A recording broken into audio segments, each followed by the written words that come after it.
بے شک پہلا گھر جو لوگوں کے لیے وضع کیا گیا، پہلا گھر جو بنایا گیا، للذی ببکۃ مبارکم وہدی للعالمین، اللہ تعالیٰ فرماتا ہے جو پہلا گھر زمین پر بنایا گیا وہ مکہ مکرمہ میں ہے، اور اس کے بارے میں اللہ تعالیٰ ارشاد فرماتا ہے مبارکم وہدی للعالمین، وہ جگہ وہ گھر برکتوں والا بھی ہے اور سارے جہان والوں کے لیے مرکز ہدایت بھی ہے۔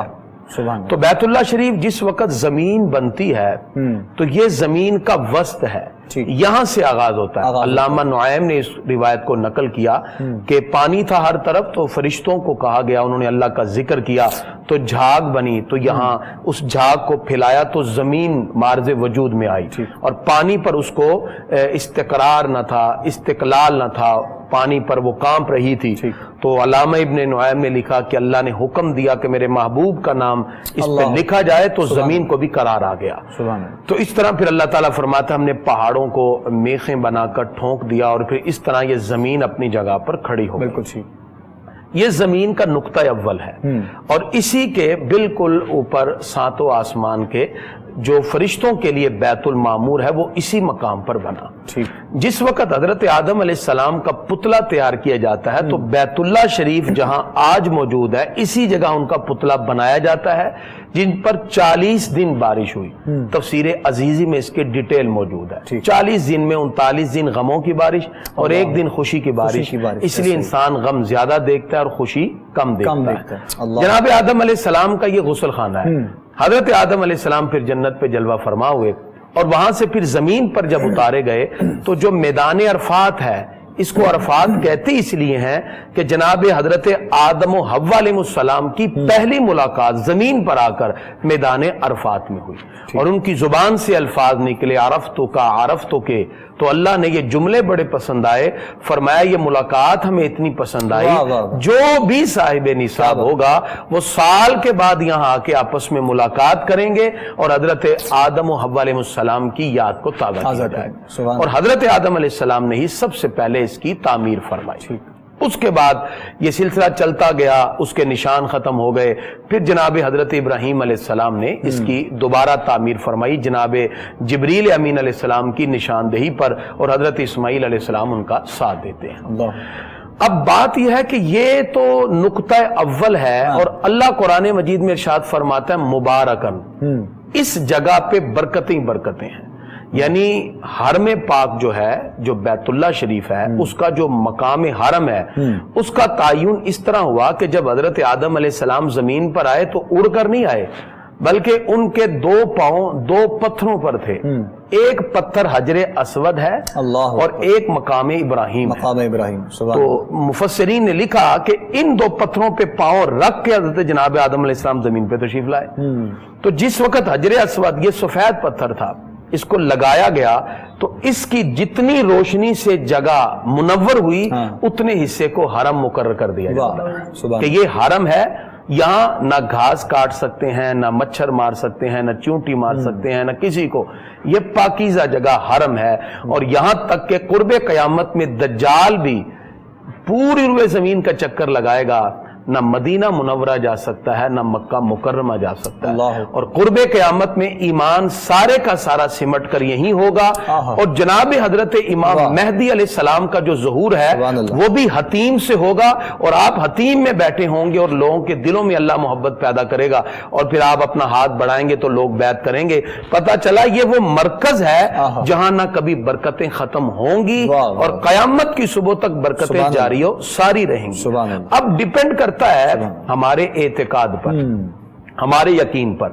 یہ بات تو کنفرم ہے، کورونا جیسی ہزاروں وبائیں بھی آ جائیں لیکن اللہ کی برکت کے سامنے اس کی کوئی حیثیت نہیں ہے، اور اللہ تعالیٰ ارشاد فرماتا ہے مبارکم وہدی للعالمین، ہم نے اس جگہ کو برکت والا رکھا ہے، اس کی برکتیں ہمیشہ سے قائم ہیں اور رہیں گی۔ وہدی للعالمین، پوری کائنات کے لیے یہ مرکز ہدایت ہے، اللہ تعالیٰ نے اس کو مرکز ہدایت بنایا۔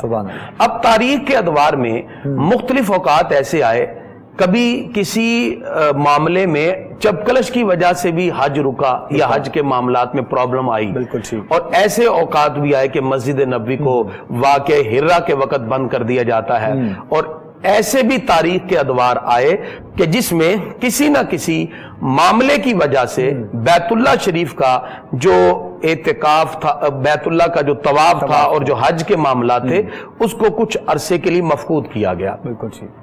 بہرحال احتیاطی تدبیر کو اپنانے کا ہمیں اسلام حکم دیتا ہے، بالکل ٹھیک، وہ اپنی جگہ ہے۔ اور ناظرین کو یہ بات ذہن میں رکھنی چاہیے کہ حج ختم نہیں ہوا، حج ہوگا اس سال بھی اور برکتیں بھی ہیں، البتہ احتیاطی تدابیر کے طور پر اس وقت کی جو وہاں کی اب گورنمنٹ ہے انہوں نے چونکہ اعلان کیا ہے اس کے مطابق ہی فریضہ حج کو ادا کیا جائے گا۔ بہت شکریہ محترم جناب قبلہ کریمی صاحب، ابتدائی جملوں میں ایک بیس آپ نے مکمل وہاں کی جو ہے پیش کی ہے حج بیت اللہ کے اعتبار سے بھی، اور بالخصوص خانہ کعبہ مکہ مکرمہ حرم کعبہ وہ جو جگہ ہے اس کی پاکیزگی جو ہے وہ آپ بیان کرتے ہوئے اپنی گفتگو میں مزید آگے بڑھ رہے تھے، اور آخر میں جہاں پر آپ نے گفتگو ختم کی ہے جو مزید اہم سوالات جن کے اعتبار سے جس طرح میں نے آپ سے گزارش کی تھی انشاءاللہ وہ بھی آگے چل کر آپ کی بارگاہ میں پیش کریں گے، اور کوشش کریں گے کہ جو سوالات لوگوں کے ذہن میں ہیں عوام الناس کے، اور جو پریشانیاں ہیں جو مسائل لوگ اس وقت جو ہے وہ سمجھتے ہیں اس اعتبار سے انشاءاللہ اس پر بھی ہم اپنی گفتگو کریں گے۔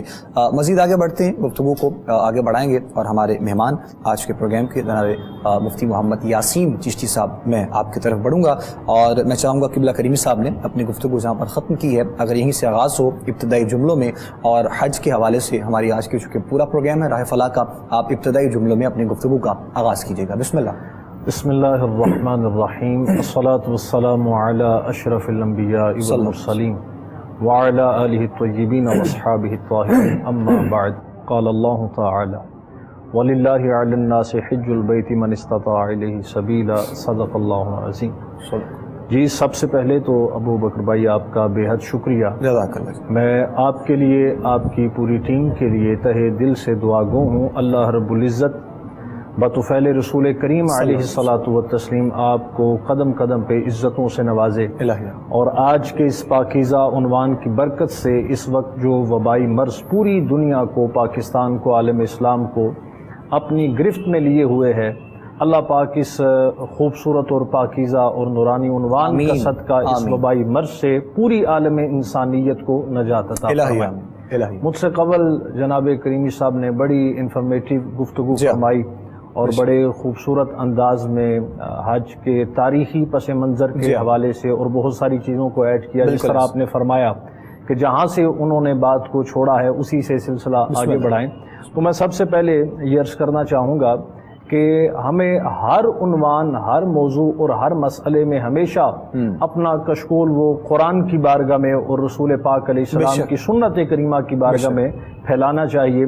علامہ مرحوم نے بڑی خوبصورت بات کہی تھی کہ قرآن میں ہو غوطہ زن، اے مرد مسلمان، اللہ کرے تجھ کو عطا جدت کردار۔ اللہ تو یہاں دیکھیے قرآن مجید فرقان حمید میں اللہ رب العزت اگر کسی عنوان کو ایک موقع پر بھی بیان فرما دے تو اس کی فرضیت یا اس کے وہ احکام اور حکم کے لیے ایک ارشاد خداوندی وہ کافی ہوتا ہے، لیکن ہم حج کے عنوان کو دیکھتے ہیں تو اس کا تذکرہ ہمیں صرف ایک جگہ پہ نہیں ملتا بلکہ مختلف مقامات پہ اللہ رب العزت نے حج کا ذکر فرمایا، وَلِلَّهِ عَلَى النَّاسِ حِجُّ الْبَيْتِ مَنِ اسْتَطَاعَ إِلَيْهِ سَبِيلًا، کہ فرمایا کہ اللہ کے لیے صاحب استطاعت پر زندگی میں ایک بار حج کرنا وہ فرض ہے۔ اسی طرح ایک جگہ فرمایا وَأَتِمُّ الْحَجَّ وَالْعُمْرَةَ لِلَّهِ، حج اور عمرہ کو اللہ کے لیے ادا کرو۔ تو دیکھیے حج کا جو لغوی معنی ہے نا جی، وہ ہے کسی عظیم شے کا قصد اور ارادہ کرنا، اور اصطلاح شرع میں حج سے مراد جس طرح قبلہ کریمی صاحب نے فرمایا کہ مخصوص اوقات میں مخصوص افعال کو بجا لانے کا نام حج کہلاتا ہے۔ بالکل ٹھیک۔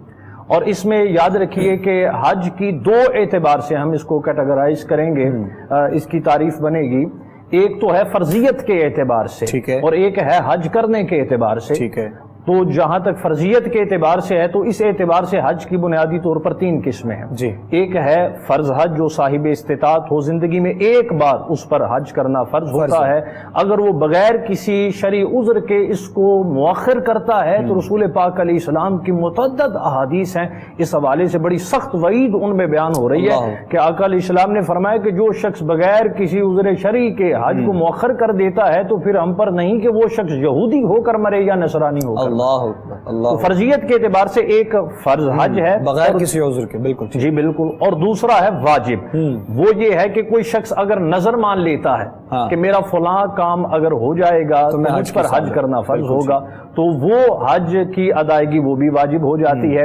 اسی طرح تیسری قسم ہے حج کی نفلی حج، ٹھیک ہے، فرض ادا کر لینے کے بعد زندگی میں کوئی ایک بار، دو بار، تین بار، جتنی بار بھی کرے، بلکہ نبی علیہ السلام کی فرامین ہے، آقا علیہ السلام نے فرمایا کہ حج کے بعد حج کرو اور عمرے کے بعد عمرہ کرو، یہ تنگی کو یہ مٹاتا ہے اور گناہوں کو یہ مٹاتا ہے۔ تو اس اعتبار سے جب آپ کی توفیقات میں اضافہ ہوتا رہے تو آپ جی بالکل رب کی بارگاہ میں، جی بالکل، تو ایک تو اس اعتبار سے تین قسمیں ہیں، دوسری ہیں کرنے کے اعتبار سے، ایک ہے حج افراد، ٹھیک جی، جس میں صرف حج کا احرام پہنا جاتا ہے اور صرف حج کیا جاتا ہے، حج افراد، اور اس کے کرنے والے حاجی کو مفرد کہا جاتا ہے۔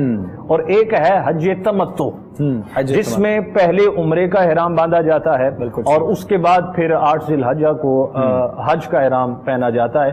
عمومی طور پہ ہمارے پاکستان، انڈیا، بنگلہ دیش جہاں سے جو احباب جاتے ہیں تو وہ حج تمتع ہی کرتے ہیں، تو اس کے کرنے والا وہ متمتع کہلاتا ہے۔ اسی طرح ایک ہے حج قران، کہ صرف حج کا احرام باندھنا، اور یہاں ہم اپنے ناظرین کو بتانا چاہیں گے کہ حضور تاجدار رسالت صلی اللہ علیہ وآلہ وسلم نے اپنی مبارک زندگی میں حضور نے صرف ایک حج کیا، اور وہ حج قران تھا۔ اچھا، واہ، جی، وہ حج قران تھا، اور اس حج کے کرنے والا وہ قارن کہلاتا ہے۔ تو یہ ایک بنیادی بات حج کی لغوی تعریف اور اصطلاحی تعریف، اور یہ حج کی قسمیں اس اعتبار سے، اور اس کی فضیلت کے کیا کہنے کہ میں ایک روایت عرض کر کے بات سمیٹتا ہوں۔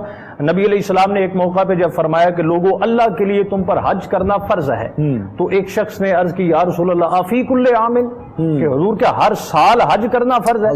3 دفعہ اس بات کو جب دہرایا، کیا ہر سال، کیا ہر سال؟ آقا علیہ السلام خاموش رہے۔ جب اس نے تیسری دفعہ کہا تو نبی علیہ السلام نے فرمایا، اگر میں ہاں کہہ دوں تو ہر سال حج کرنا فرض ہو جائے۔ قربان جائیے اس حدیث سے کہ یہ پیغام بھی مل رہا ہے کہ اللہ رب العزت نے رحمت کونین کو مختار کل بنا کے بھیجا، ان کے ہاتھ میں ہر کنجی ہے، مالک کے کل کہلاتے یہ ہیں۔ کیا بات، کیا تو یہ حج کی بنیادی کچھ باتیں۔ بہت خوبصورت انداز میں قبلہ مفتی محمد یاسین چشتی صاحب آپ گفتگو فرما رہے تھے، اور اہم چیزیں بھی اس کے درمیان میں جو آپ نے کچھ ڈسکس کی ہیں اور جن کی جانب آپ نے توجہ دلوائی ہے، وہ انشاءاللہ ہم مزید آگے جیسے بڑھتے ہیں تو آپ سے سوالات مزید جب ہوں گے تو انشاءاللہ اس کی حوالے سے بھی آپ رہنمائی کریں گے، قبلہ کریمی صاحب بھی، قبلہ یاسین صاحب بھی۔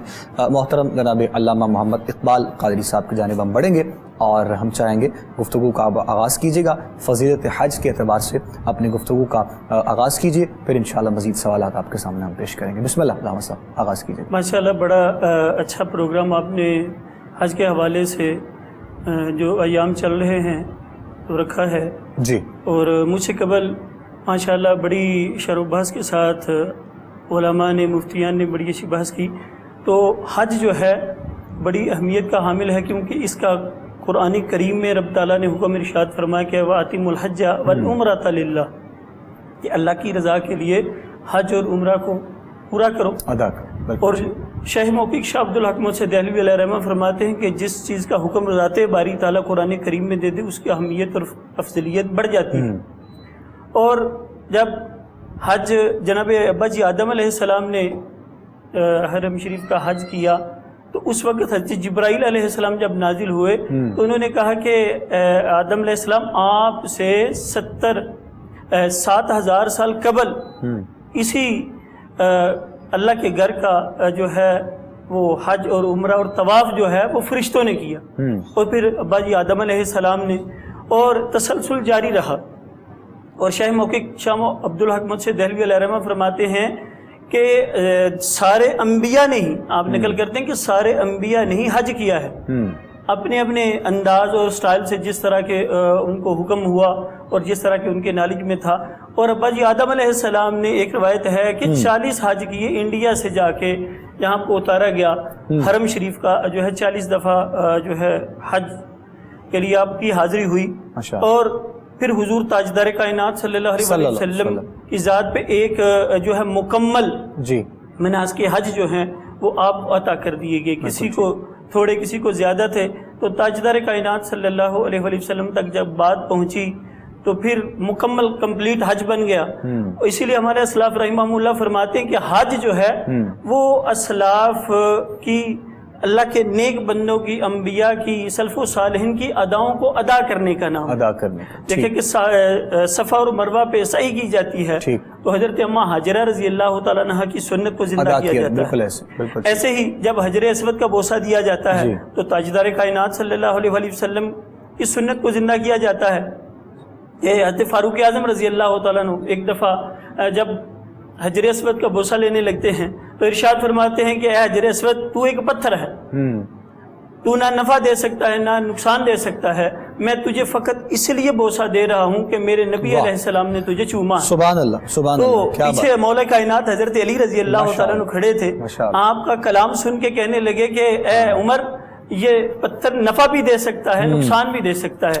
آپ عرض کرتے ہیں وہ کیسے؟ کہا کہ تاجدار کائنات صلی اللہ علیہ وسلم کی حدیث ہے, اللہ کے محبوب صلی اللہ علیہ وسلم نے ارشاد فرمایا کہ جو حجر اسود کو بوسہ دے گا یا استلام کرے گا, رش کی وجہ سے جو بوسہ نہیں دے سکے گا دور سے استلام کرے گا, تو قیامت کے دن ان لوگوں کی پہچان کر کے اللہ کی بارگاہ میں منادی کرے گا, یہ ندا کرے گا اور ان کے حق میں شفاعت کا مجدہ سنائے گا کہ یا رب العالمین میری یہ شفاعت جو ہے اس کے حق میں قبول فرما. اور بڑی دلچسپ جو بات یہ ہے کہ تاجدار کائنات صلی اللہ علیہ وآلہ وسلم یہ جو حج کی اہمیت کو واضح کرتے ہوئے ارشاد فرماتے ہیں کہ جو بندہ استطاعت ہوتے ہوئے اللہ کے گھر کا حج نہ کرے تو ایسا بندہ یہودی ہو کہ میرے نصرانی ہو کہ میرے مجھے اس کی کوئی پرواہ نہیں ہے.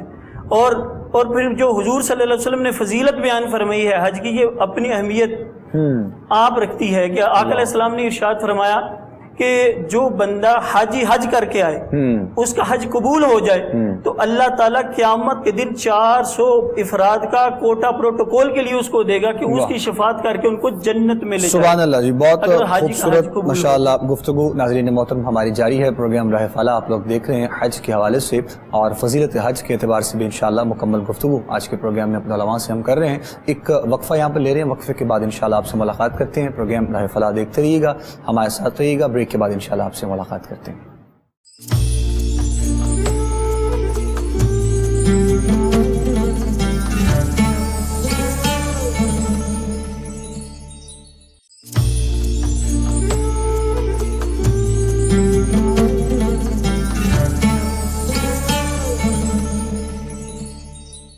خوش آمدید کہیں گے ناظرین محترم آپ تمام دیکھنے اور سننے والوں کو ایک مرتبہ پھر پروگرام راہ فلاح آپ لوگ دیکھ رہے ہیں. اور آج کے پروگرام میں ہمارے علماء ہمارے ساتھ ہیں, قبلہ کریمی صاحب, محترم مفتی یاسین صاحب, علامہ محمد اقبال قادری صاحب. اور حج کے حوالے سے ہماری آج کی گفتگو اپنے علماء سے قرآن و سنت اور احادیث کی روشنی میں جاری ہے.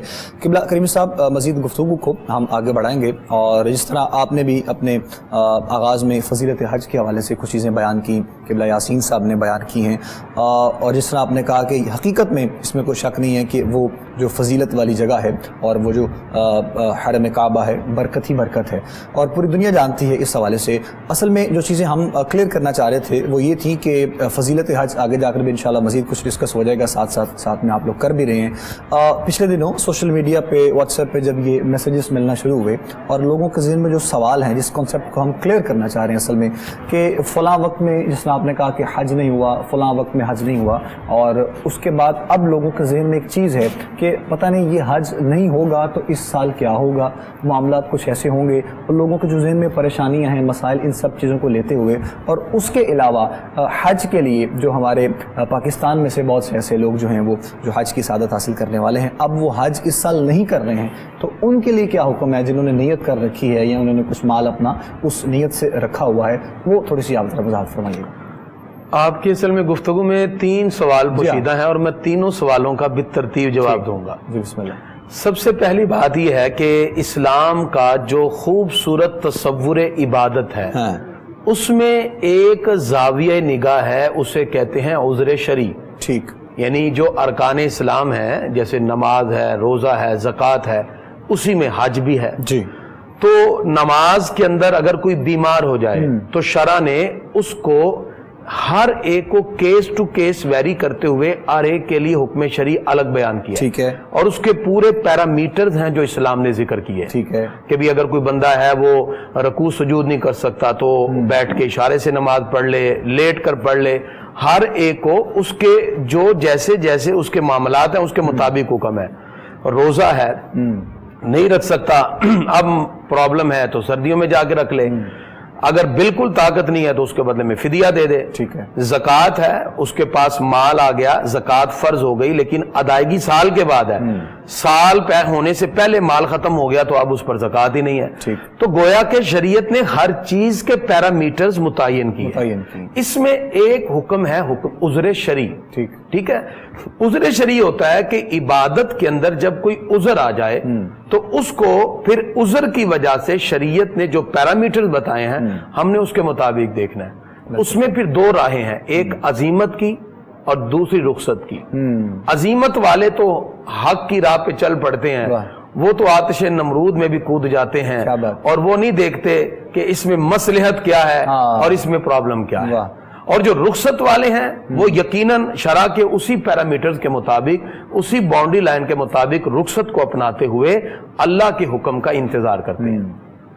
آپ کے سوال کا جواب یہ ہے کہ ناظرین کو تذبذب میں مبتلا نہیں ہونا چاہیے، کیونکہ حج ختم نہیں ہوا، حج اس سال بند نہیں ہوا، حج ہوگا لیکن صرف مقامی لوگوں کا. بالکل ٹھیک. اب مقامی لوگوں کا، اب دیکھیں حج کو اگر کوئی ظالم بادشاہ کسی کو روک دیتا ہے، جیسے کہ یزید کے دور میں منجنیق سے بمباری کی گئی، بیت اللہ کے غلاف کو جلا دیا اور بیت اللہ شریف کے ساتھ ساتھ مسجد نبوی میں جا کے اس کی فوج نے 3 دن تک مسجد میں اذان نہ ہونے دی، اپنے گھوڑے باندھ دیے. بالکل. تو ایک تو کنڈیشن یہ ہے، مسلمان تذبذب میں مبتلا تھے، اس مقام پر بھی کچھ عزیمت پہ چلے کچھ رخصت پہ چلے، ہم دونوں کا احترام کرتے ہیں. بالکل. اسی طرح مختلف ادوار میں ایسے اوقات بھی آئے جس کی وجہ سے عبادت کو مفقود کیا گیا. تعمیر کے سلسلے میں بھی مفقود کیا جاتا ہے. ٹھیک ہے، یہ سارے سلسلے ساتھ ساتھ چلتے ہیں.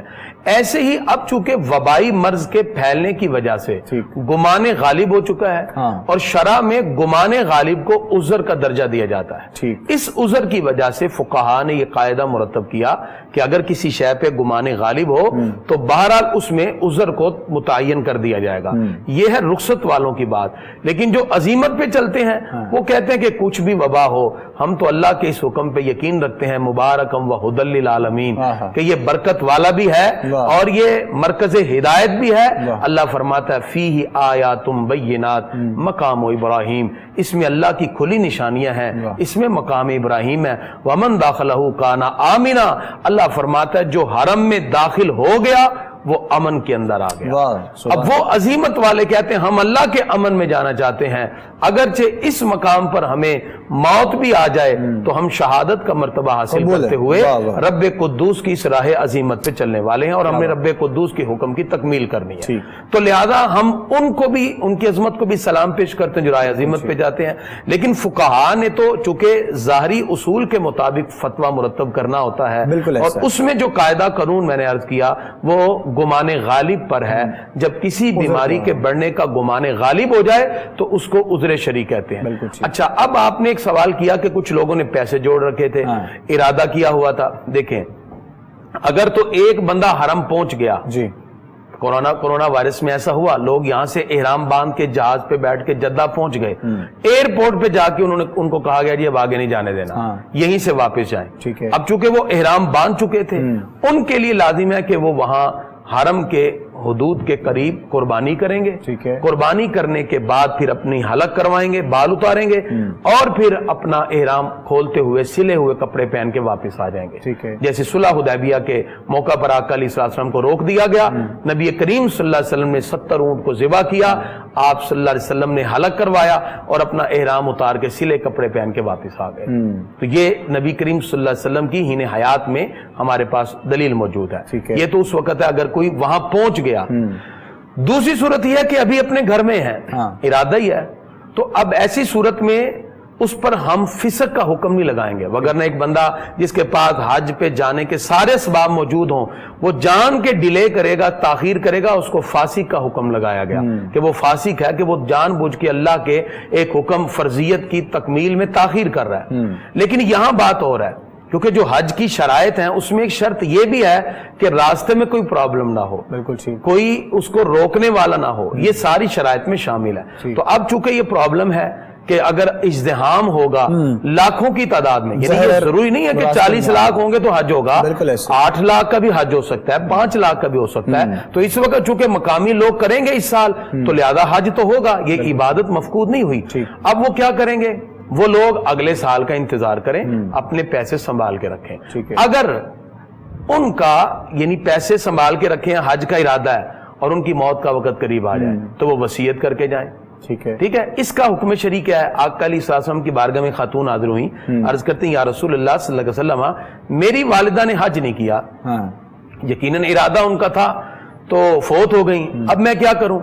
تو نبی کریم صلی اللہ علیہ وسلم نے جب انہوں نے یہ سوال کیا کہ میں اپنی والدہ کی طرف سے حج کروں تو ادا ہو جائے گا، تو سرکار نے ان سے سوال کیا اگر تیری امی پہ قرضہ ہوتا، ان کے فوت ہونے کے بعد تو قرضہ ادا کرتی تو قرضہ ان کا ادا ہو جاتا؟ عرض کیا ہاں پیارے آقا، فرمایا پھر اللہ کا قرض بھی ادا کرو۔ اللہ مطلب کیا ہے؟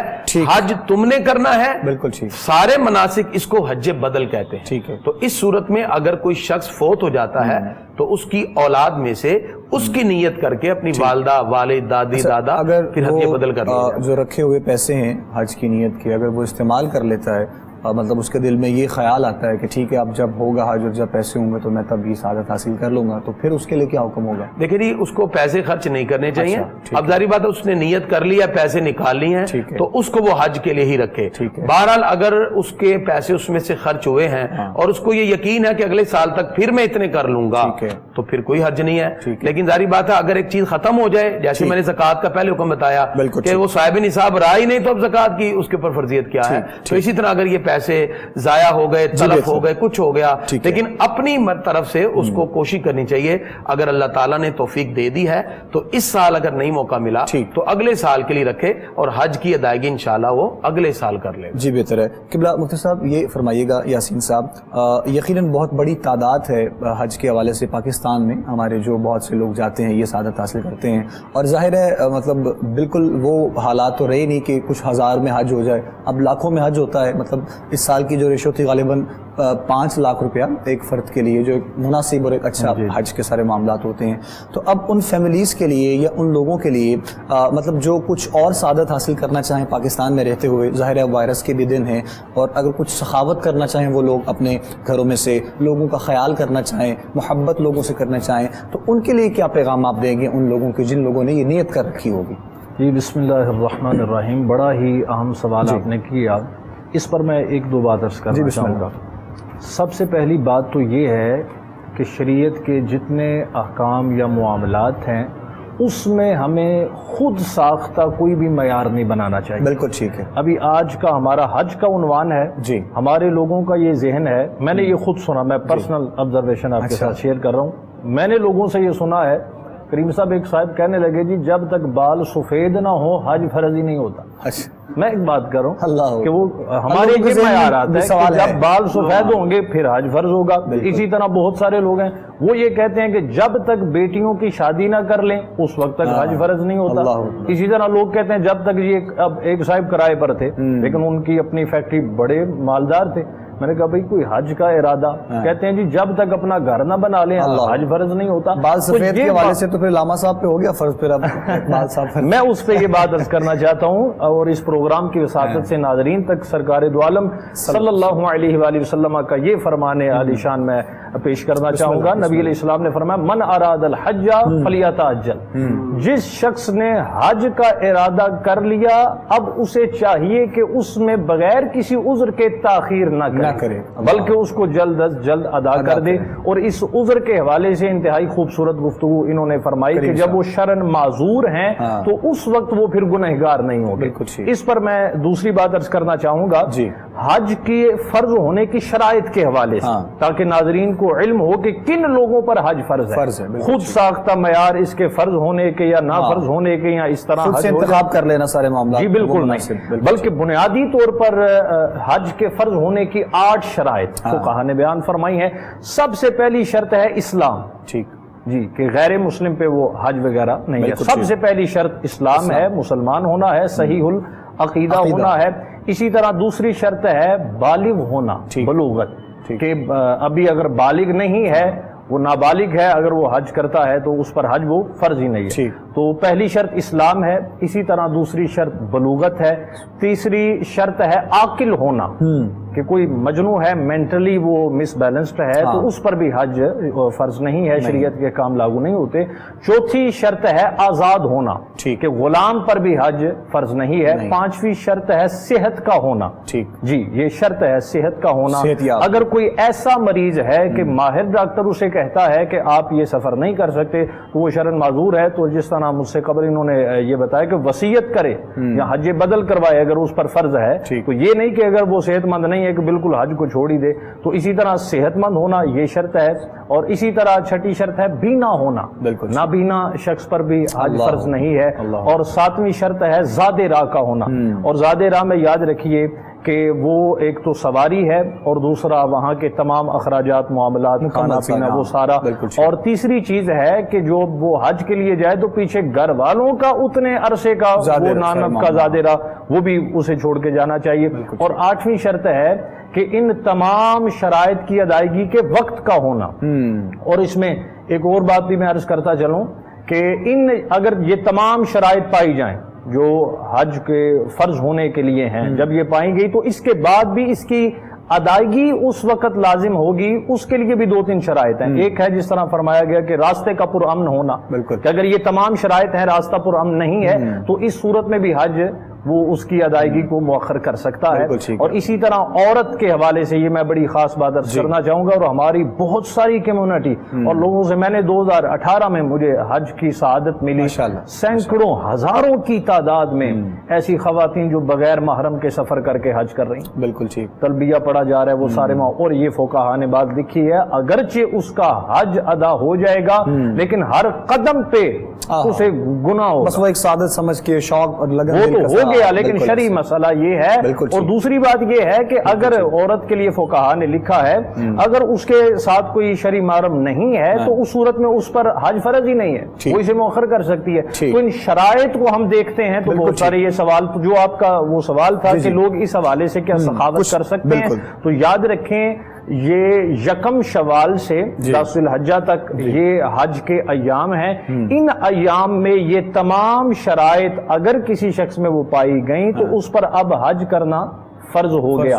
اگر وہ کسی عذر کی وجہ سے مؤخر کرتا ہے تو زندگی کے کسی بھی حصے میں وہ حج کر سکتا ہے۔ تو ان حالات میں اگر کسی شخص کو یہ غالب گمان ہے اور یقین ہے ان کا بزنس ہے، جاب ہے، وہ بعد میں بھی اتنا بجٹ کر کے اپنا حج کو یقین ہے کہ سارے معاملات اس صورت میں وہ سخاوت بھی کر سکتے ہیں، لوگوں کے ساتھ وہ نیکی اور یہ سارے معاملات کر سکتے ہیں۔ ٹھیک ہے قبلہ، بہت شکریہ۔ اصل میں آج ہم نے کوشش یہ کی تھی کہ آج کے پروگرام میں کیونکہ بہت سے ہمیں سوالات لوگوں کے مل رہے تھے اور جو لوگوں کے کانسیپٹ تھے ہمارے سوشل میڈیا کے ناظرین کے، دیکھنے والوں کے، سننے والوں کے لیے، یہ سب سے پہلے چیز کلیئر کر دی جائے کہ حج کی جو سعادت ہے وہ ہم لوگ حاصل بے شک اس سال نہ کر پائیں لیکن حج اپنے مقام پہ انشاءاللہ ہوگا۔ اور اس کے علاوہ جو چیزیں لوگوں کے ذہن میں تھیں وہ ہم نے کوشش کی، جس طرح باقی قبلہ مفتی یاسین صاحب نے بہت خوبصورت انداز کے ساتھ شرائط پر بھی گفتگو کی۔ آگے چل کے انشاءاللہ ہمارے جو مختلف پروگرامز حج کے قریب ہوں گے ان میں انشاءاللہ ہم فرائض پر، شرائط پر اور تمام حج کے جو معاملات پر انشاءاللہ ساتھ گفتگو کرتے رہیں گے۔ آخر میں قبلہ علامہ اقبال صاحب میں آپ سے گزارش کروں گا اپنی گفتگو کو سمیٹتے ہوئے آپ کی گفتگو میں پیغام بھی ہو جائے اور آج کے حج کی تمام گفتگو کا ماشاءاللہ میں تو محمد علی کریمی صاحب نے جو عظیمت کی طرف اشارہ کیا ہے میں اسی کے حوالے سے عرض کروں گا کہ ہر صورت جو ہے کوشش انسان کی یہی ہونی چاہیے کہ بیت اللہ شریف کی زیارت اور مناسک حج کو ادائیگی کے لیے، کیونکہ بڑی برکتیں ہیں اس کی۔ تاجدار کائنات صلی اللہ علیہ وسلم نے ارشاد فرمایا کہ روزانہ اللہ تعالیٰ کے پاکیزہ گھر مکہ میں شہر حرم میں 120 رحمتیں روزانہ نازل ہوتی ہیں، سبحان اللہ، جن میں 60 نمازیوں کے لیے، 40 طواف کرنے والوں پر برستی ہیں اور 20 جو بیت اللہ شریف کی، خانہ کعبہ کی زیارت کرنے والے ہوتے ہیں. واہ تو سبحان یہ ان ساری نعمتوں کو، رحمتوں کو سمیٹنے کے لیے اگر کوشش تو یہی کرنی چاہیے کہ وہاں ٹھیک. تک پہنچا جائے. بالکل ٹھیک. اور حاجی جو ہے پھر بہت زیادہ یہ جو حج ہے مالی عبادت بھی ہے بالکل. اور بدنی عبادت بھی بدنی ہے عبادت. کہ بندہ پیسے بھی لگا رہا ہے، خود بھی اس کے اندر انوالو ہو رہا ہے. بے شک اس کی بڑی برکتیں ہیں کہ حضور سید دو عالم صلی اللہ علیہ وسلم اس طرف اشارہ فرماتے ہیں کہ جس کا حج قبول ہو جائے، جب وہ حج کر کے آئے واہ تو اس کو خود ویلکم کرنے جاؤ، ملنے جاؤ، ہاں. کیونکہ وہ بخشا استقبال بخشایا کریں. ہے، سبحان اور اللہ. اپنی بخشش کی اس سے دعا کرواؤ بے شک کہ اللہ تعالیٰ نے اس کے گناہوں کی بخشش فرما دی ہے. سبحان اللہ. تو آج کے آپ کی سراہ فلاح پروگرام سے یہی میسج ڈیلیور کرنا چاہیں گے ہم ٹھیک. کہ جو ہے جہاں تک ہو سکے جو افراد پیسے جمع کر چکے ہیں ٹھیک. وہ ان کی حفاظت کریں، اور اگر انہیں علم ہے ٹھیک. کہ آئندہ جو ہے عید الاضحیٰ تک، ایام حج تک جی. وہ رقم دوبارہ جمع کر لیں گے تو پھر وہ دوبارہ اس کی صحیح کریں گے، کوشش جی کریں ٹھیک گے. ہے ٹھیک ہے. اور بہت شکریہ کہ آپ نے بہت شکریہ یہ جی. بہت اچھا سا آپ کا بہت شکریہ، آپ تشریف لائے، اور یقین جانیے وقت کا بالکل اندازہ نہیں ہوا. بہت خوبصورت انداز میں قبلہ مفتی صاحب آپ نے بھی ماشاءاللہ گفتگو فرمائی، کریمی صاحب آپ بھی ماشاءاللہ اچھی ہی گفتگو فرماتے ہیں ہر دفعہ، اور آج بھی ماشاءاللہ. اور بہت شکریہ. بالکل پروگرام کا وقت ہمارا اختتام کے جانے پہنچ چکا ہے. قبلہ کریمی صاحب آپ کی آمد کا بہت شکریہ. مفتی محمد یاسین چشتی صاحب آپ تشریف لائے، بہت شکریہ قبلہ آپ کی آمد کا. انشاءاللہ گائے بگائے ہم آپ کو یاد کرتے رہیں گے ہمارے پروگرام کے لیے. علامہ محمد اقبال قادری صاحب آپ کا بھی بہت شکریہ. ناظرین محترم، انشاءاللہ پروگرام راہ فلاح کا وقت آج کا ہمارا اپنے اختتام کے جانے پہنچ چکا ہے. اگلے پروگرام میں جب حاضر ہوں گے انشاءاللہ تو مزید گفتگو کو آگے لے کر چلیں گے. مختلف موضوعات کے ساتھ ساتھ حج پر بھی انشاءاللہ گفتگو ہماری جاری رہے گی. اپنے میزبان ابوبکر سلطانی کو اور ہماری کوہ نور ٹی وی کی پوری ٹیم کو آپ اجازت دیجیے. السلام علیکم ورحمۃ اللہ وبرکاتہ.